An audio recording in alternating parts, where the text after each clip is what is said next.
In this video we will learn how to process final settlement in FlowHCM. First of all, we will log in into FlowHCM portal. Here is the dashboard.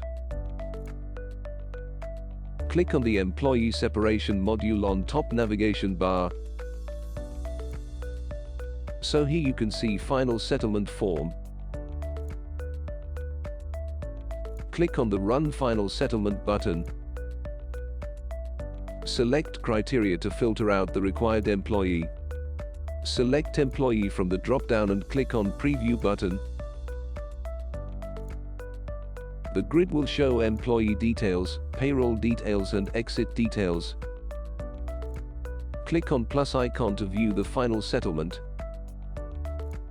To process the settlement, click on Save button. System will show a small pop-up indicating that your request is successfully submitted.